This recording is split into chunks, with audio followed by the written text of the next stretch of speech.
Okay. All right. First of all, I'd like to introduce you to our new astrological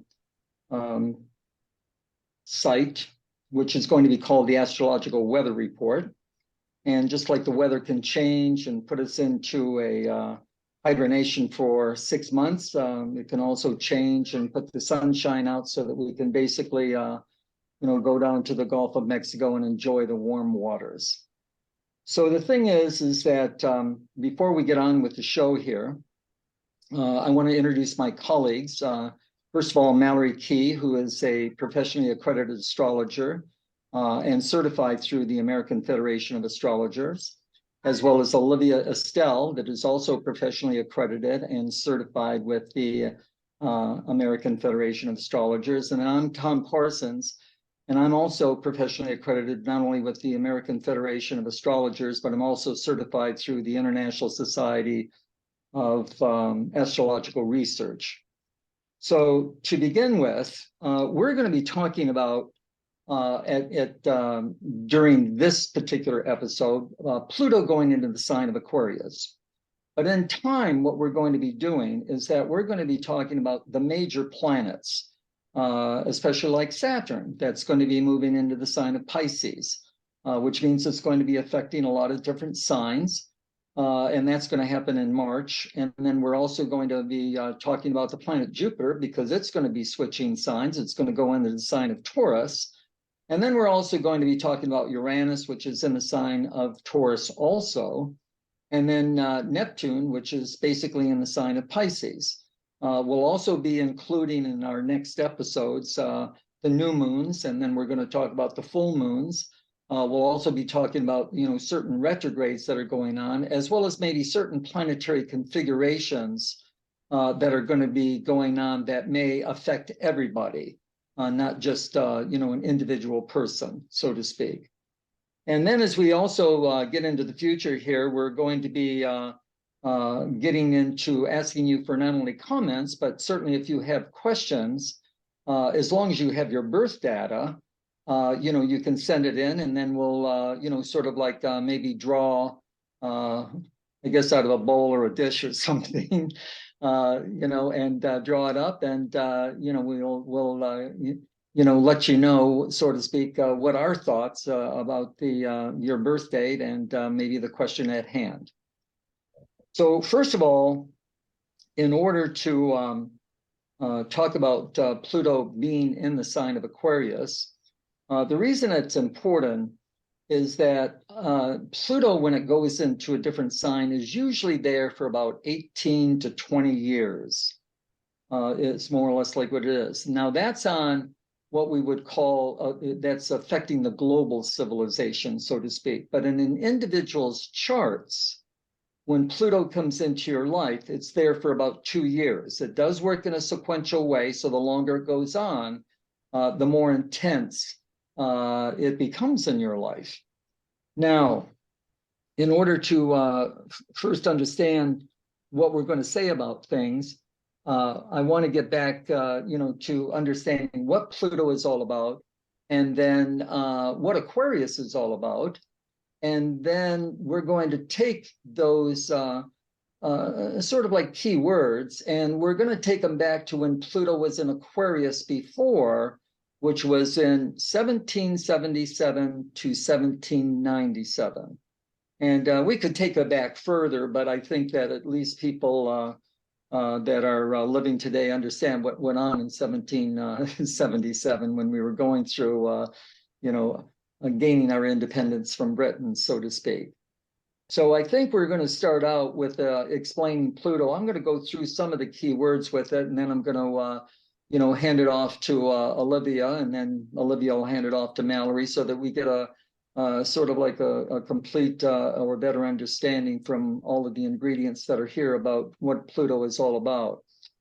I have always looked at Pluto from a mythological point of view, because he was a god unto the underworld. And when we talk about the underworld, we're talking about, the secrets, we're talking about the mysteries, we're talking about the unseen, the shadows of our life, things that are sort of like cryptics in some respects.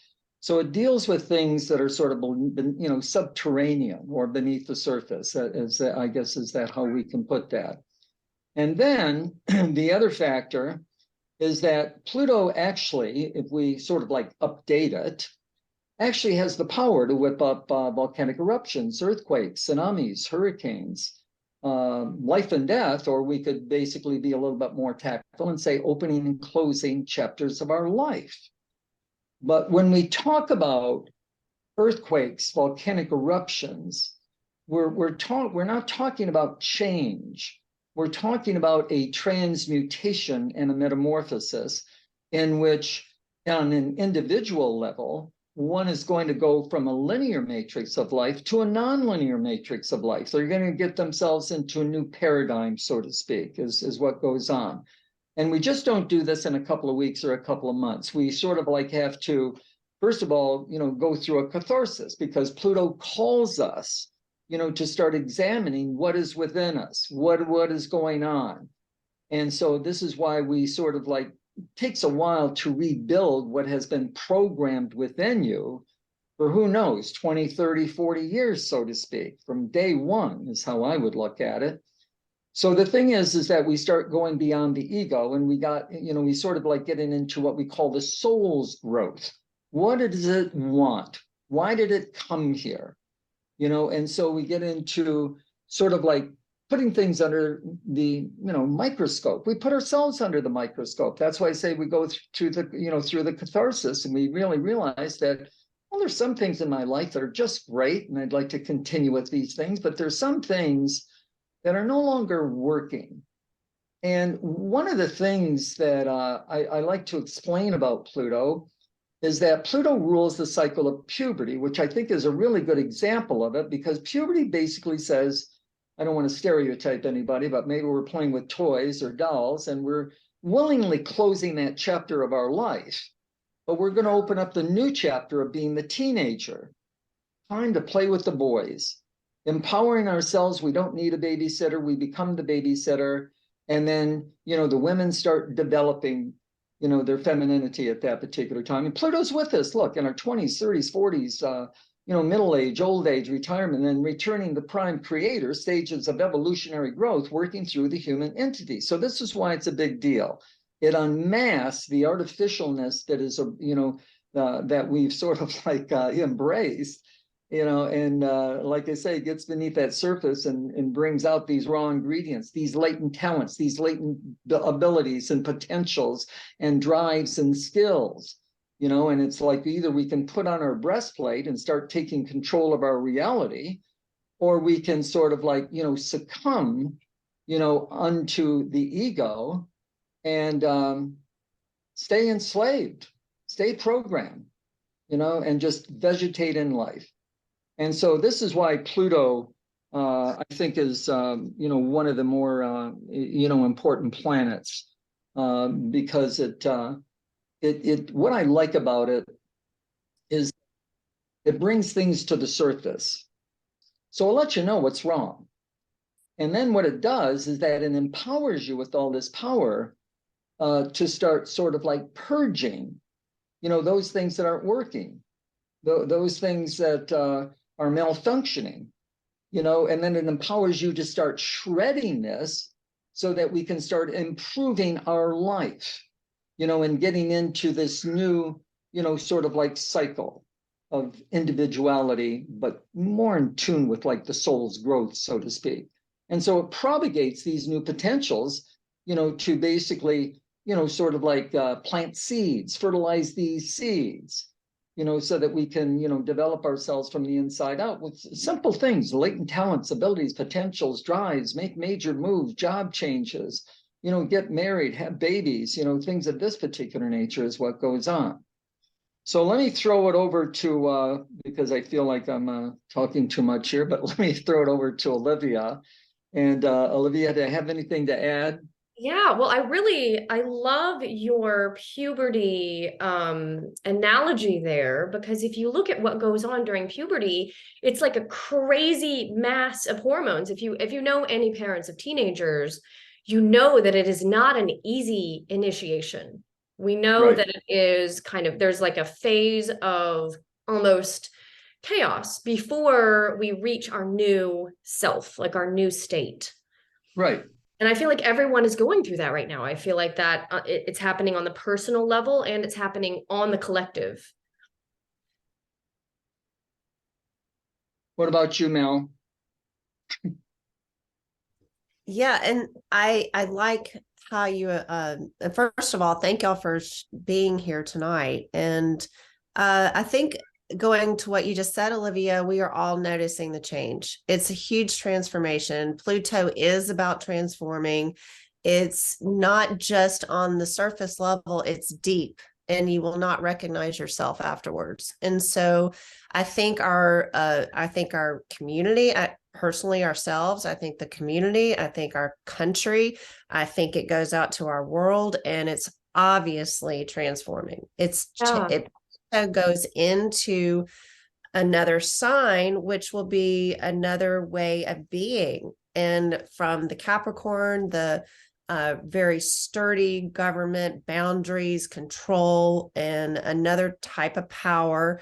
Now we're going into the Aquarian, which is the humanitarian. And as you were saying, it's there in 1777 to 1797. There were huge changes in our world, and the Industrial Revolution to now we are in the Aquarian age again. And what will happen with science? What will happen with inventions?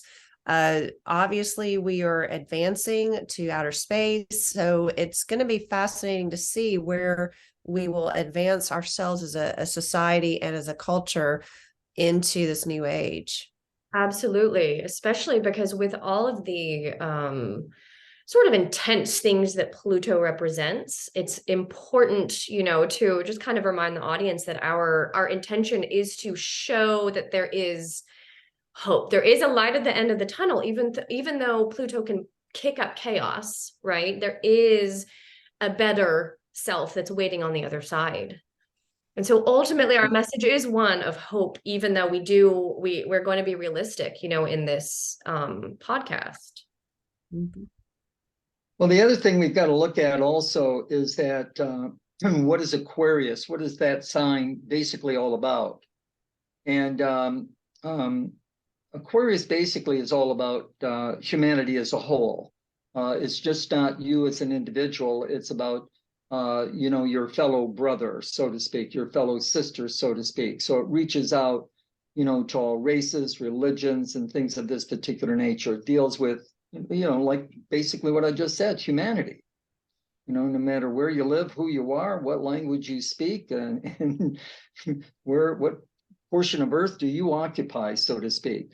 So it deals with that. And in dealing with that, it deals with the expression of everybody's individual rights. This is what Aquarians are all about also. I always tell my clients, because I have a lot of female clients, but when they get ready to hire a lawyer, that like sometimes we want an Aquarian, you know, a woman Aquarian to represent us because she's going after, you know, what we really deserve. You know, not so much what the city or the state that we live in thinks that we deserve, but what our, you know, our individual rights as a human being, not as a female, so to speak. But Scorpios even make better lawyers, by the way, because they go for the juggler vein. I'll say that much about that too. They do not fool around. So anyway, if we look back, because we really need to look back now at the last time in order to like, you know, sort of like bring authenticity to what we are about to say, we've got to look back in the past.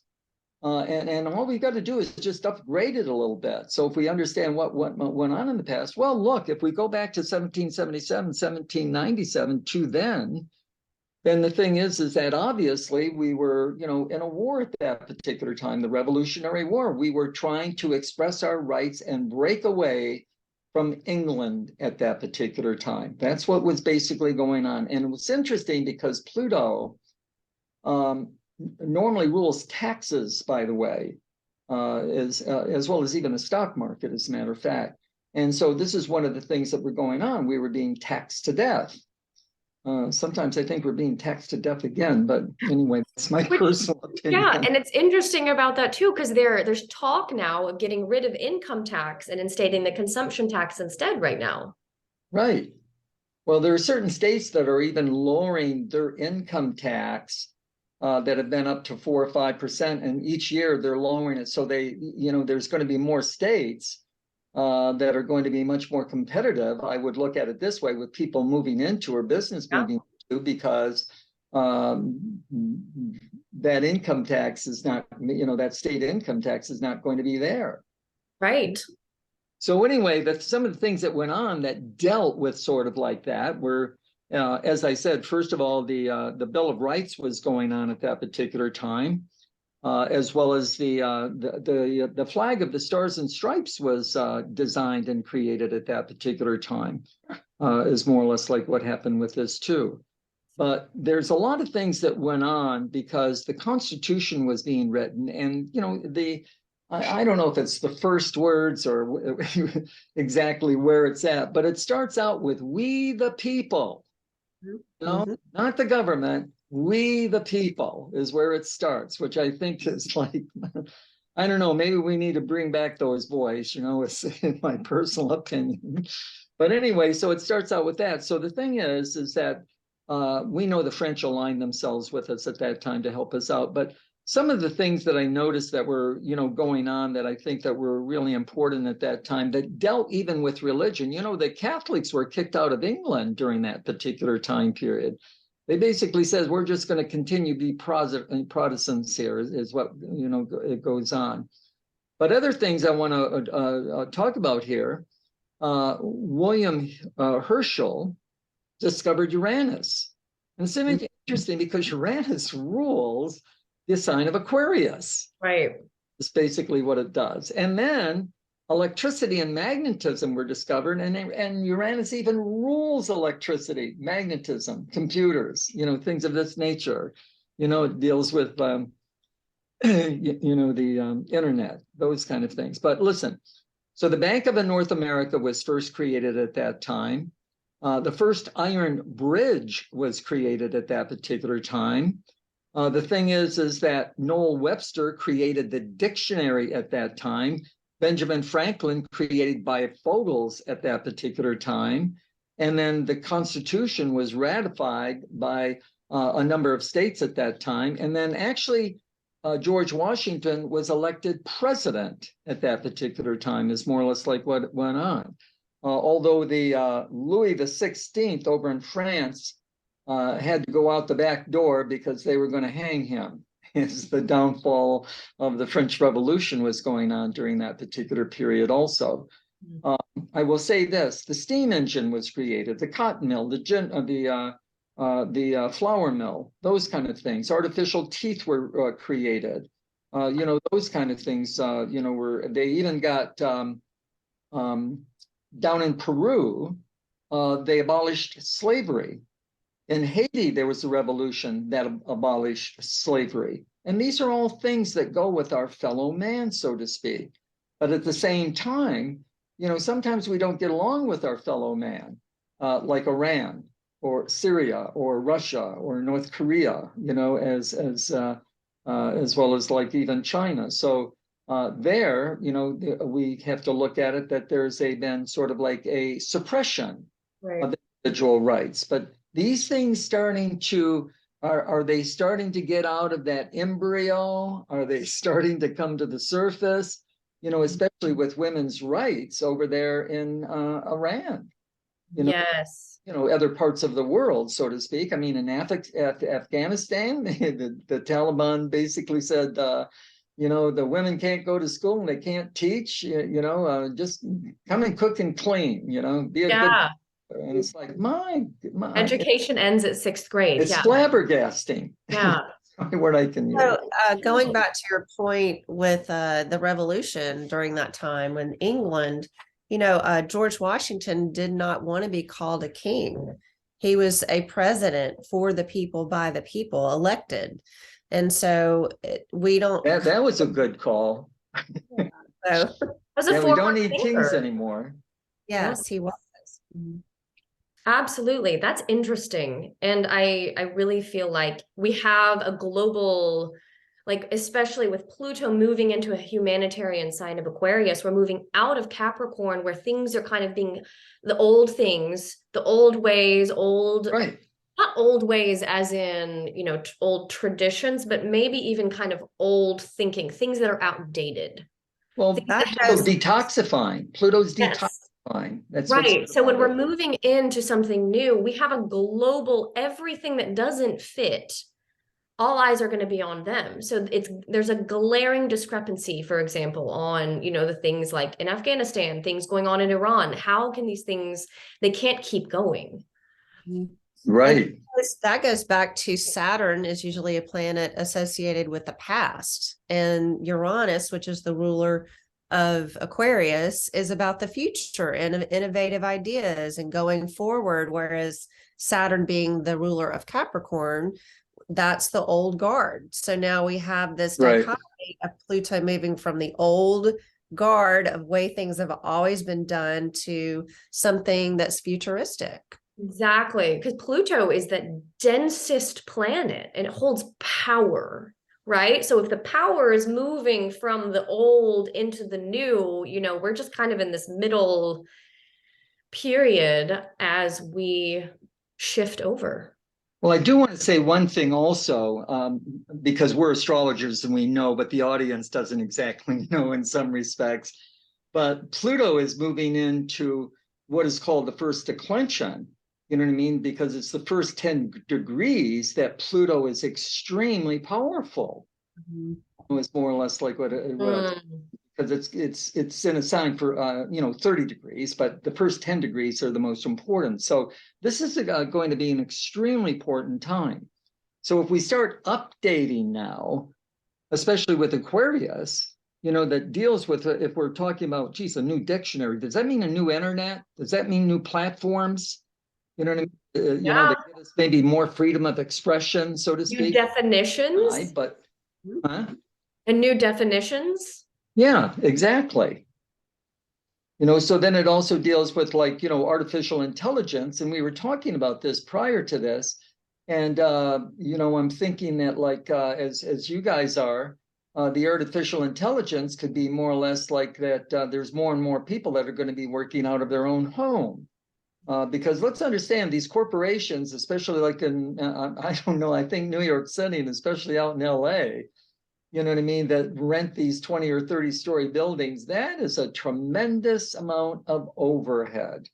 And I think you're going to buy more loyalty from a person that's going to be able to work from home, especially that maybe even has children and things of that particular nature. Right. Is how I would look at it, because that way their lives are going to be a lot more wholesome and harmonious, in some respects. So it'll be interesting what goes on there. But then I'm thinking artificial intelligence. We can talk about maybe slipping that little, I don't know, disc or whatever, in our wrist so we can pay for everything, or artificial intelligence going to help us out maybe with certain kind of disorders that maybe are going on within our brain, that maybe they can insert something there, or insert something in our heart to keep it beating regularly instead of putting these monstrous kind of mechanical devices, in our bodies. Yeah, it's going to be Longer definitely but better life.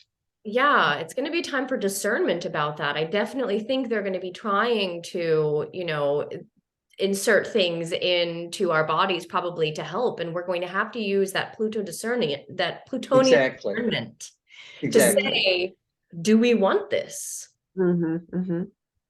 And have the freedom. My problem with that is that, Pluto does deal with the government, and are they going to be making demands? Right. That's what, and so then we get into the Aquarian part, which is the revolution. Right. We don't want that. Right. Interesting.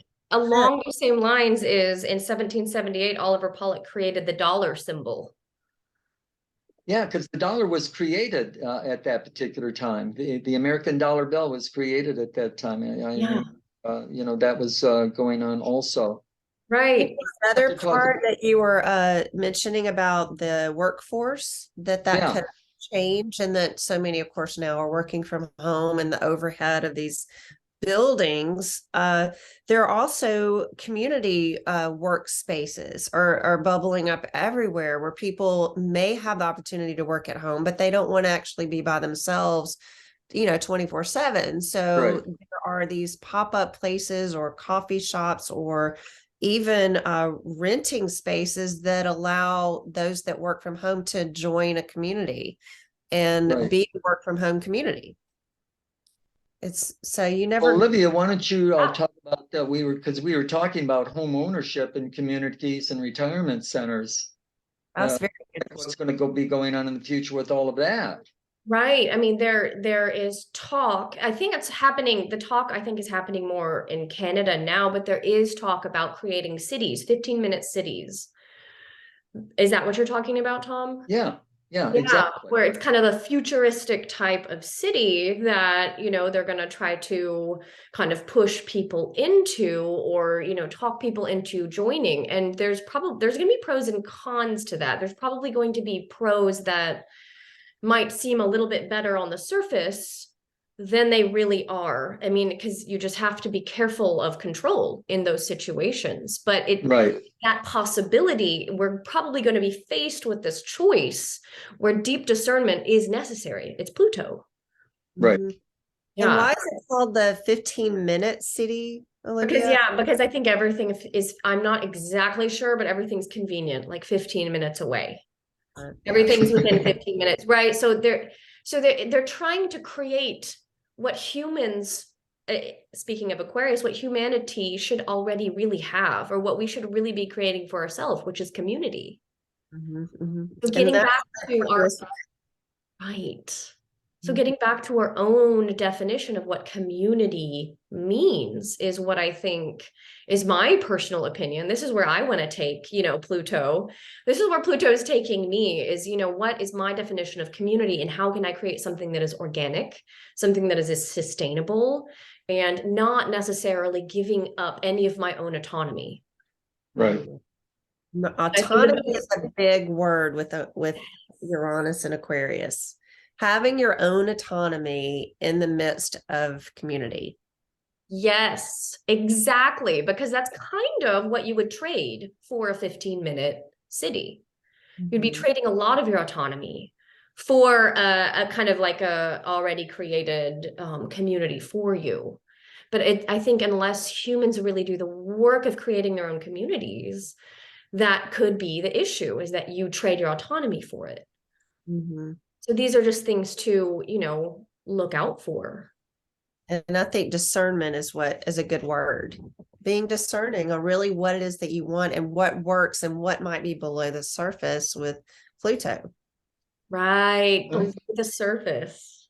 well, that's what it's going to be all about, is that when Pluto goes into Uranus, I mean, we have to understand, Pluto does deal with like some shady kind of things, so to speak, so Right.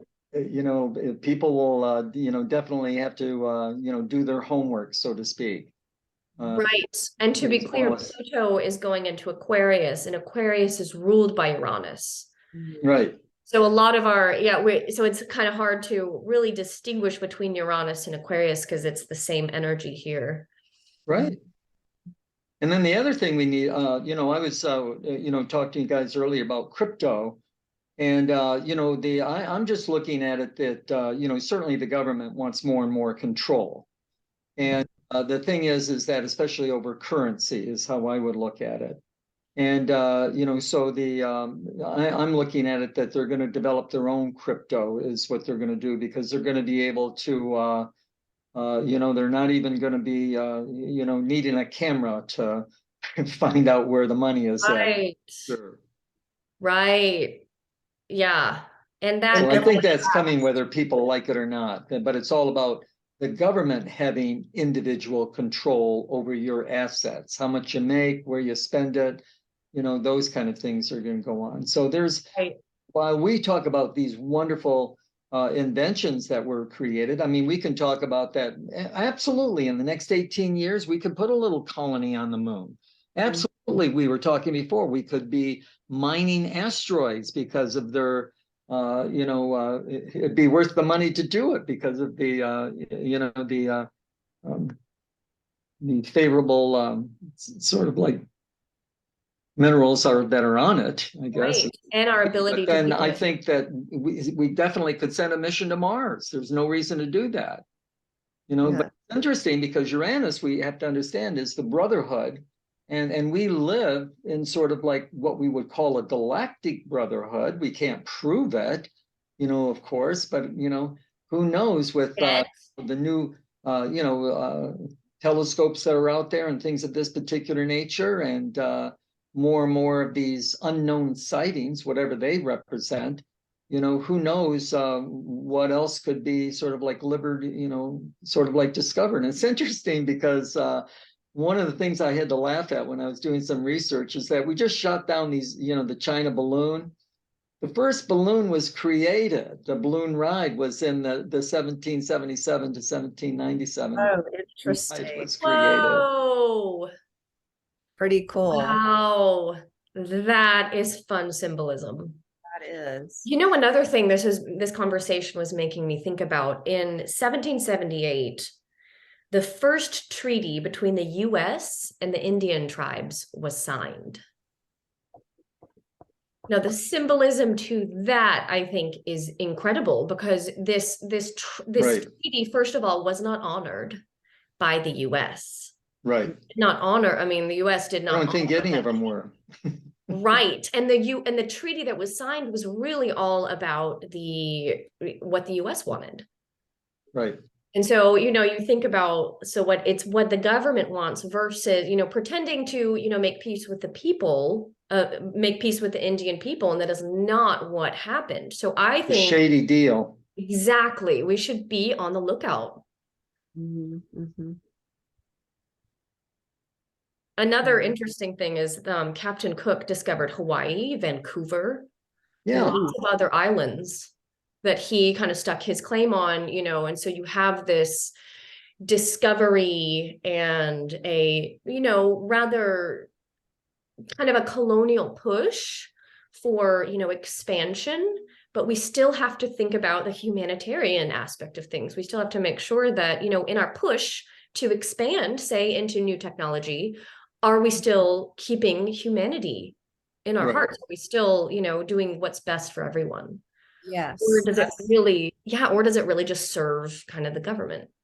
And that might be where some revolt comes in, or rebellion, because that's what Aquarius rebels for, the good of all.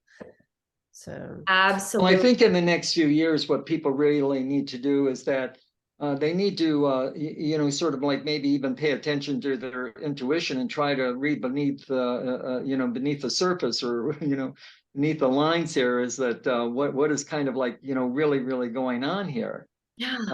Because it's, I mean, I think Pluto, definitely, we have to understand, when I say it deals with things beneath the earth, let's understand it deals with these subterranean riches. I mean, it really does deal with gold and silver and platinum and titanium and things like that. So there is something within us, that meets the gold standard. That is for sure.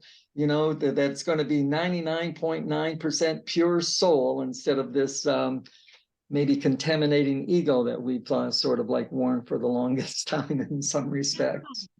And you mentioned too the gold and silver, but that the cryptocurrency that you talked about, we are already eliminating a lot of our cash. So it is becoming more card oriented, and then eventually there will be no more cash.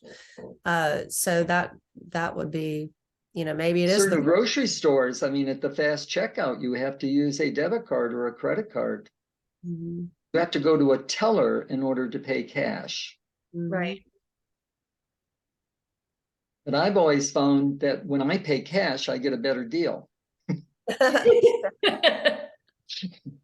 You want to speak? Do you want to speak to that? Pluto is dipping its toe a little bit more, and then we'll back up and go back into Capricorn. So we're kind of getting more of a taste of what it's like to have Pluto in Aquarius, but it'll retrograde back into the former sign.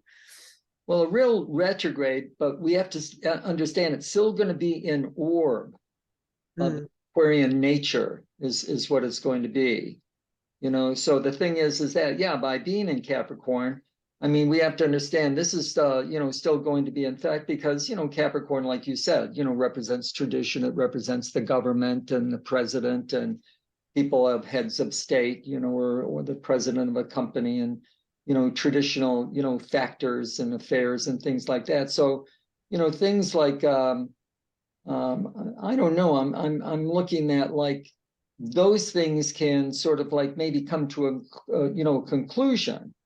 So just looking at it, that those things that, let me put it this way, that have been sort of like beneath the surface and hidden, not only in individuals' life, but especially in our government or anybody's government, that those things are going to be, coming to the surface. Right, like the beating like, on.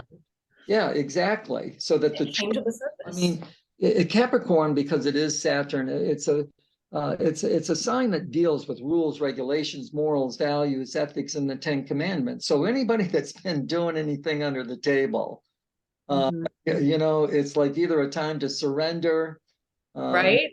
Church and pray, or a time that somebody's coming for you here. Yeah, and there is they're speaking of releasing the Epstein files in a couple of months. Exactly. Let's hope it happens, because there's going to be names indicted.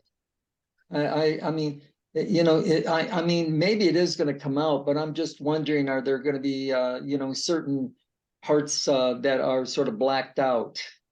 Well, we can't let the people know that this person participated. Well, why not? Yeah. Pluto is redaction, isn't it? Yeah, exactly. And Saturn in Capricorn is about integrity. So, I mean, you haven't kept your integrity intact, it's going to come back and make sure you follow through. Yeah, it's one last gasp. Let's reveal the truth. Can we finally do this, instead of like hiding it, bureaucracy or through blackmail, or through, things of that particular nature is how I would look at it. Bribes, as I would want to say. But so if it goes into Aquarius, I wanted to talk about that. The people that are born on the 21st, 22nd, and 23rd through 2023, and going through, but as they get past the spring of 2024, then we're going to have to drop off, the 21st and include the 24th is what we're going to do. So, but at the moment, 21st, 22nd, 23rd. Are you talking about which dates of birthdays? It's just these are going to be birth dates, because when we say that Pluto goes into Aquarius, I'm not saying that every astrologer, but some astrologers are going to basically say, well, it opposes the sign of Leo. So all you Leos out there, you better take out some insurance. It's a safe place to live. And that is not the case in any way, shape, or form. There are only specific dates that go on that are going to be affected, unless and the only reason is that we know that your sun sign is at this degree that Pluto is going to be hitting. You may have other planets at that degree, which then brings in more of a smorgasbord of things that could go on, either positively or negative. And by the way, I think we need to let our audience know you can either go on some of the astrology sites and get a copy of your chart. You'll need your birth time, obviously. I erect them for my clients. Mallory, I think you do it, or Olivia, do you do it? Okay, so you can get them from any of us. It's more or less like what goes on to find out where those things are at. But like I say, it's like birth time is every 4 minutes something moves, and so we need that. So anyway, Pluto being affected in a good way, which means that these things of like, going through a rebirth, going through that resurrection, no labor pains, okay? And that's basically how I put it here, so that the signs of Aquarius, Gemini, Libra, Aries and Sagittarius, will sort of like be embracing, sort of like a whole new lifestyle. They're going to get a chance to walk that yellow brick road, is how I would put this. Mhm. Those that are going to be struggling, with labor pains, we'll put it that way, are going to be the Leos and the Tauruses and the Scorpios of that particular birth date, 21st, 22nd, or 23rd. Mhm. So and then once you get more into 2024, we'll start alleviating, one of those dates, but add another one is what we'll do. So those people are going to have problems in sort of like getting their life a definition for whatever reason. Is it going to be that this is the only job I know, so I have to stay there, or maybe my relationship is coming to a conclusion, but I can't bring it to a conclusion because there are just so many factors that are going on that bring anxiety and frustration, and maybe I don't know what I'm doing at this particular time. So, and that's the time, obviously, that you're going to want to see. Let me just say, under Pluto aspects, you're going to want to see either an astrologer or you're going to want to see a therapist. Is how I would look at it, because you're going to want a better understanding of like, what's going on, where it's going on, how long it's going to last, and certainly what the outcome can be, whether it's good or what we would call, I don't want to say bad, but could be stressful. Let's put it that way on you, bringing anxiety and frustration and those kind of things. So, Right. obviously, we could get a liquor cabinet to go through it, but that's to do it. So to be clear, it's Leos, Tauruses, and Scorpios born on the 21st, 22nd, and 23rd. Yeah, the fixed signs. Yeah, the fixed signs this year Are resistant to change.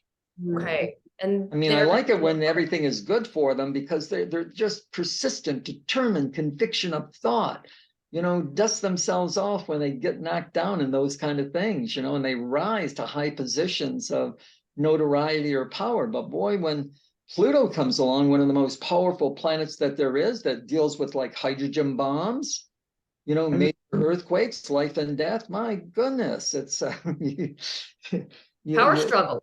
Yeah. You better start talking things over, because Pluto basically says, if I'm going to rewire you, I am tired of yes and no answers. I am tired of the superficial conversations. I'm tired of dealing with mannequins posing as human beings. Mhm. Conversation now. Mhm. We slowly, not with a snap of a finger, because we're being sort of like, I guess, readjusted from the inside out. But but by the end of like 2 years, we may have a whole new social life. We may have a new place to live, a new job. We could, in a relationship, we could be, expanding the family, things of that nature. I think it's going on that. I think it's just becoming more our authentic self, and also it's not necessarily a bad thing. It's almost got you have to flow with Pluto. It's not, resistance is futile. So it's allowing yourself to go through the change, knowing you're about to go through the change. If you're born on the 21st, 22nd, or 23rd of the Leo, Taurus, and Scorpio, you are going to go through some sort of transition and some sort of transformation. And knowing that, I think that's why the astrology weather report, if you know that's coming, it's almost like helpful to navigate those changes and allow the change to occur. Absolutely. Time to get new luggage, because we're going to the Bahamas on vacation. Exactly. And either that or you bring your umbrella. Right. Exactly. Yeah, but the point is that the awareness of the client is at hand. Has to go on also, and especially the circumstances in which they're living under, into not just making dramatic changes, but like, we've been using this key word, like a metamorphosis and transmutation, and getting into a new paradigm of life and going from a linear to a non-linear matrix. And like I said from the beginning, that this is why it's like a couple of years. This is a process. that Absolutely. requires many factors, that have to be put under that microscope, and we have to play detective and see what's working, what's not working, or find a therapist or, somebody to, so sort of like help us see, through the camouflage so that we have a better perception of reality. And if they know the house placement of where that is in their chart, where the sun falls on those dates, then that department of life is also going to be hit. That's going to especially be changed and energized and transformed. Absolutely. That's what we as astrologers can do, is let them know what of life. If it's how long it's going to go on, who else is involved, so we can sort of like pinpoint, where these transmutive changes, need to go on. And I see it in the domestic atmosphere, and because it's 2 years, I will start out, well, have you been painting some walls lately, or getting a new carpet, or things of that nature? Well, yeah, that's how you say that. I've been doing it. Well, get ready, because probably at the end of 2 years, you're going to make a major move. Right. But you're feeling that energy, is what, kind of goes on. And for those who don't know the houses, the first house is you, and the second house is money, and the third house is siblings and communication. So it goes on around to the 12th house. So understanding where that placement is helpful. I think that I think it's the antidote. It's the antidote right there. Especially for us as astrologers, we know that that's the point of emphasis, so to speak, and we need to pay a little bit more attention.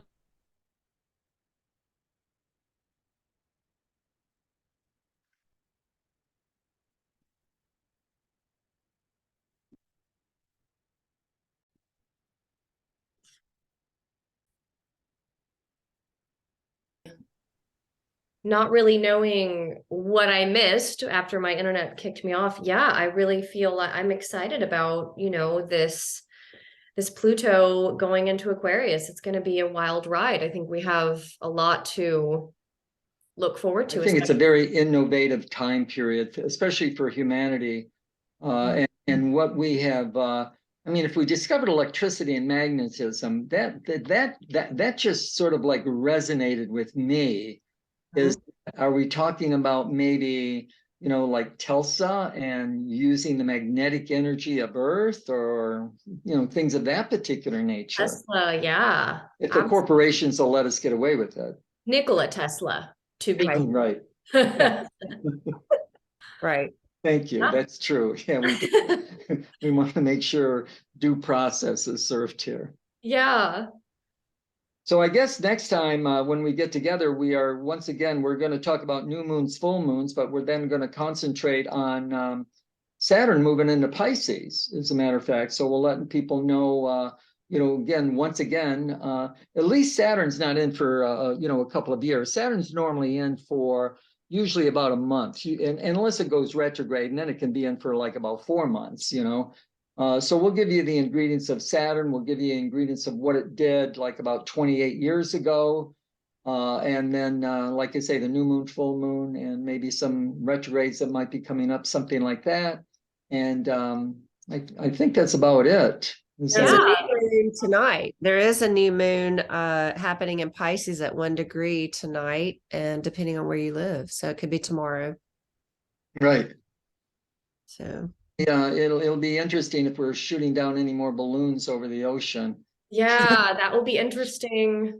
I'm also interested in, because last time Pluto was here was the American Revolutionary War. It was independence from Great Britain. We have Harry and Meghan that are here in America making a big kind of, debut here, making a lot of attention. I'm wondering if Meghan is going to run for president.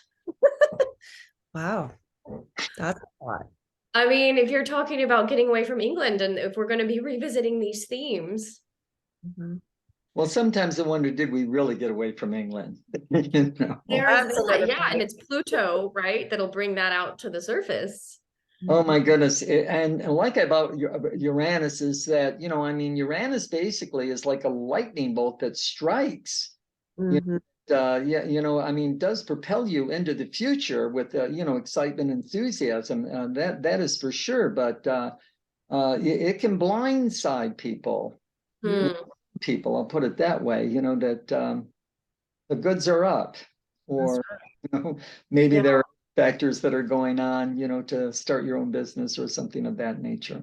Absolutely. Well, I think this was a good conversation, at least just to start out by laying the foundation of the big transit, Pluto, Right. and getting into the other complex layers of what the other planets are doing to create a fuller picture of what we're looking at, because it's a big picture.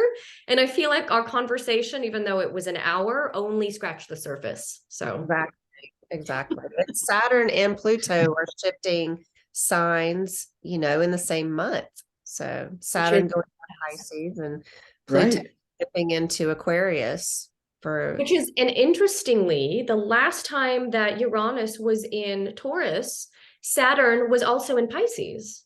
yes, that's right. So they still sort of are dovetailing again. We're just hitting these same themes. Right. We Right. just have a deeper, a deeper picture. Mhm. Well, We let's get it. remember Saturn, in ruling Pisces also, I mean, it does rule that 12th house, which is things that, have been hidden, but yet it deals with like, it can bring about like sort of like new therapies, for, in extending people's lives, things like that. Saturn deals with rules and regulations. Once again, I get into that thing. What has been hidden Yeah. come out into the surface, so that the vaults are open.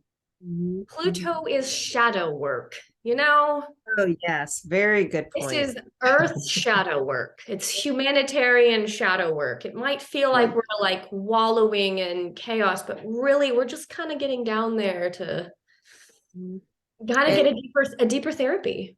it's a chat and it's courageous work to go deep. It It takes courage.